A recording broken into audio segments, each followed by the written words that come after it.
Hi, welcome to jewellery kitchen. ఈరోజు మన recipe khoa గర్జలు అండి. కోవా గర్జలు అందరు కామన్గా చేస్తూనే ఉంటారు. కానీ ఏంటంటే ఆ కోవా పొడిలో పల్లీల పొడి, పుట్నాల పొడి అలా వేస్తూ చేస్తారు. అలా కాకుండా ఓన్లీ కోవాతోనే అది పర్ఫెక్ట్ కొలతలు ప్లస్ టిప్స్తోనే ఈరోజు చూపిస్తాను మీకు. కావలసిన పదార్థాలు: పచ్చి కోవా, చక్కెర, మైదా పిండి, ఇలాచీలు.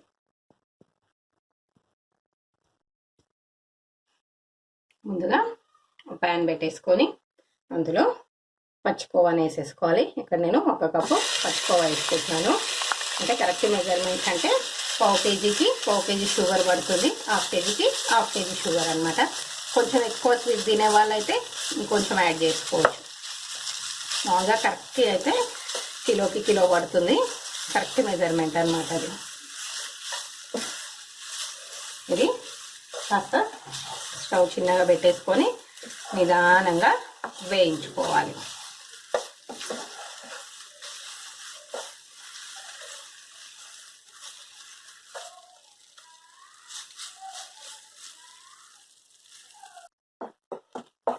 చూసారుగా కోవాలో ఉన్న నెయ్యి అంతా బయటకు వచ్చేసి పల్చగా అయిపోయింది కదా. అలాగే ఇంకాసేపు కలర్ చేంజ్ అయ్యేంత వరకు వేయించుకోవాలన్నమాట. మొత్తం కలర్ చేంజ్ అవుతుంది, స్మెల్ కూడా కమ్మటి వాసన వస్తుంటుంది. అప్పటి వరకు వేయించుకోవాలి. ఇది నాన్ స్టిక్లో వేయించుకుంటే మాడకుండా ఈజీగా వస్తుంది అనమాట. అదే మామూలు దాంట్లో అయితే మాడుతూ ఉంటుంది. మధ్య మధ్యలో కలుపుతూ ఉండాలి, లేదంటే మాడిపోతూ ఉంటుంది.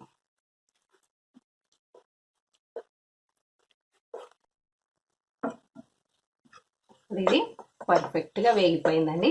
చూసారు కదా, కిందంతా కూడా అంటుకోకుండా మంచిగా వచ్చింది. కలర్ కూడా చేంజ్ అయిపోయింది కదా. ఇప్పుడు మనము స్టవ్ ఆఫ్ చేసుకోవాలి. దీన్ని కాస్త చల్లారబెట్టుకోవాలి. ఇప్పుడు చూస్తే ఇట్లా మెత్తగా ఉంది కదా ముద్దలాగా, కానీ చల్లారితే మాత్రం పొడి పొడిగా అవుతుంది అనమాట.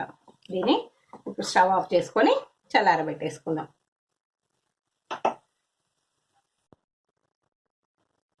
చల్లారేలోపు ఇప్పుడు షుగర్ని పౌడర్ చేసుకుందాము. నేను ఇక్కడ 1 కప్ షుగర్ తీసుకుంటున్నాను. 1 కప్ కోవా తీసుకున్నాను కదా, 1 కప్ షుగర్ తీసుకుంటున్నాను.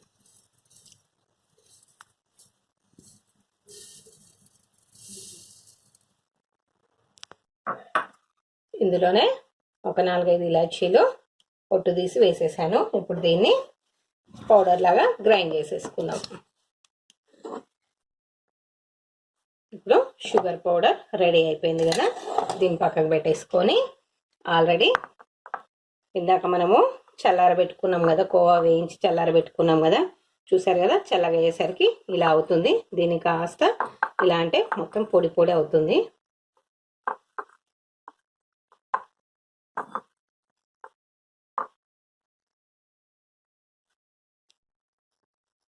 ఇప్పుడు ఇది మొత్తం పొడి పొడిగా అయింది కదా.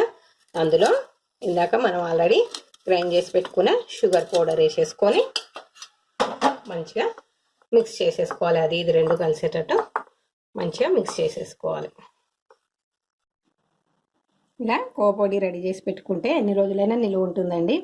20 days అయినా 1 month అయినా నిలువ ఉంటుంది, ఏం ఖరాబ్ అవ్వదు.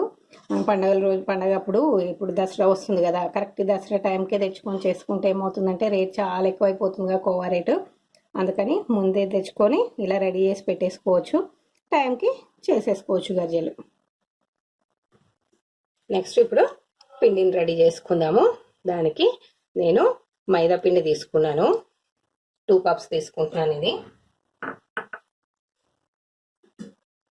ఫుల్ మైదా పిండి ఇష్టం లేకపోతే హాఫ్ ఇది కూడా వేసుకోవచ్చు అనమాట. 1 కప్ అది 1 కప్ ఇది కూడా వేసుకోవచ్చు, లేదంటే గోధుమ పిండితో కూడా చేసుకోవచ్చు. బట్ ఏంటంటే మైదా పిండితో చూడడానికి బాగుంటాయి, తింటే కూడా బాగా టేస్ట్గా ఉంటాయి. అందుకని చెప్పేసి మైదా పిండి వేసాను. అందులో కొంచెం ఒక చిటికెడు సాల్ట్ వేసాను. వేసి ఇది వాటర్ వేసి చక్కగా కలిపేసుకోవాలి.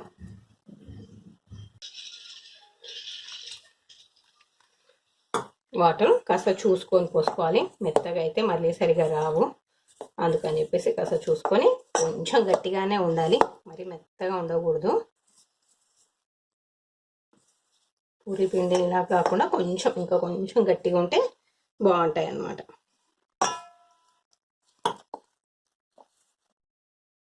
ఇప్పుడు ముద్ద రెడీ అయిపోయింది కదా, దీనికి చేతిలో కొంచెం ఆయిల్ వేసేసుకొని దానికి తడిపేసుకొని ఆయిల్తో కొంచెం వదిలేసి ఒక 1/2 అవర్ పక్కకు పెట్టేసుకోవాలి. ఇలాగ రెడీ చేసి పెట్టుకునే ఉండల్ని పిండిలో అద్దుకొని ఇలా సన్నగా దాల్చుకోవాలి. ఇవి సన్నగా దాల్చుకుంటేనే బాగుంటాయండి. చాలా వరకు లావుగా ఉంటాయి చాలా మందివి, కానీ అంత మంచిగా అనిపించదు. సన్నగా ఉంటే ఏంటంటే నోట్లు వేసుకుంటే కరిగిపోయినట్టు ఉంటాయి అన్నమాట.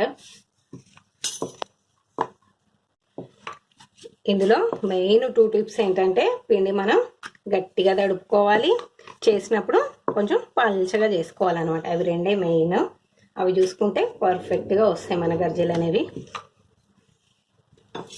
ఇప్పుడు సన్నగా దాల్చేసుకున్నాం కదా, అందులో 1 టీ స్పూను ఇందాక రెడీ చేసి పెట్టుకున్న పొడి వేసేసుకోవాలి. ఇది కూడా కరెక్ట్ మెజర్మెంట్ అనమాట. 1 టీ స్పూన్ వేసుకుంటే మనకి కరెక్ట్గా ఉంటుంది. మరీ తీయగా లేకుండా చప్పగా లేకుండా కరెక్ట్గా ఉంటుంది. కాస్త దీన్ని ఇలా ఒత్తేసుకొని, మరి ఇలా అవ్వలేకుండా కాస్త ఇలా ఒత్తేసుకొని వాటర్ అద్దేసుకోవాలి మొత్తం చుట్టూ.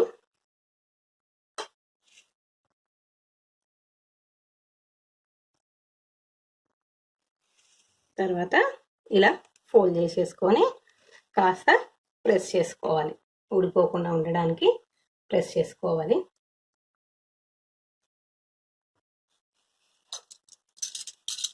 నెక్స్ట్ గర్జీలు గీరేది ఉంటుంది కదా, దాంతో ఇలా సైడ్లు గీరేసుకోవాలన్నమాట. ఇది లేదు అంటే చాక్తో అయినా చేసుకోవచ్చు. చాలామంది ఏంటంటే ఇలా మలిచేస్తుంటారు, కానీ అది కొంచెం లావుగా అనిపిస్తుంది చివర్లు అనేది. అందుకని చెప్పేసి నేను ఇలా కట్ చేశాను.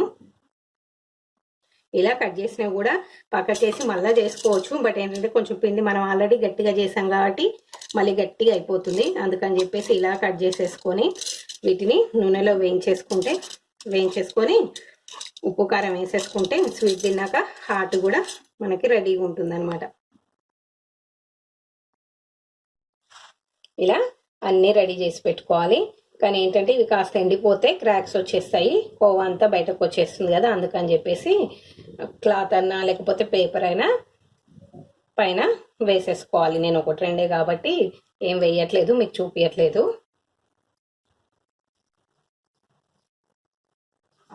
ఇప్పుడు పొయ్యి మీద బాణలు పెట్టేసుకొని అందులో నూనె పోసేసుకొని నూనె కాగినాక వీటిని వేయించేసుకోవాలి.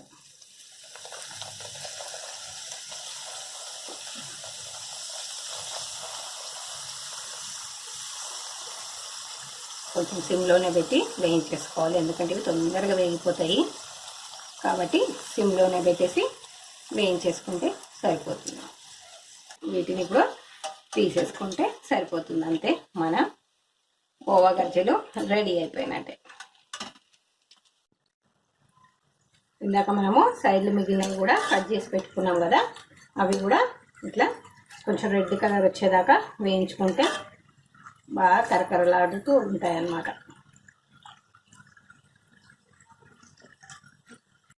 ఇలా వేయించేసుకొని కాస్త ఉప్పు కారం జల్లేసుకుంటే ఇవి కూడా మనకి హాట్ లాగా చాలా బాగుంటాయి. స్వీట్ తిన్నాక చూడండి, ఇలా అంటే విరిగిపోతున్నాయి, అంత కరకరలాడుతూ వస్తాయి అన్నమాట. చాలా బాగుంటాయి. ఇంతేనండి, తీయని కోవా గర్జీలు రెడీ అయిపోయినాయి. ఈ తెలంగాణలో దసరాకు కానీ దీపావళికి కానీ స్పెషల్ అన్నమాట. కోవా గర్జీలు ప్లస్ పప్పు గర్జీలు 2 ఎక్కువ చేస్తూ ఉంటారు. నా వీడియోస్ కనుక మీకు నచ్చినట్టయితే లైక్ చేయండి, షేర్ చేయండి. ఛానల్ని కొత్తగా చూస్తే కనుక సబ్స్క్రైబ్ చేసుకొని పక్కనే ఉన్న బెల్ ఐకాన్ని క్లిక్ చేయడం మర్చిపోకండి.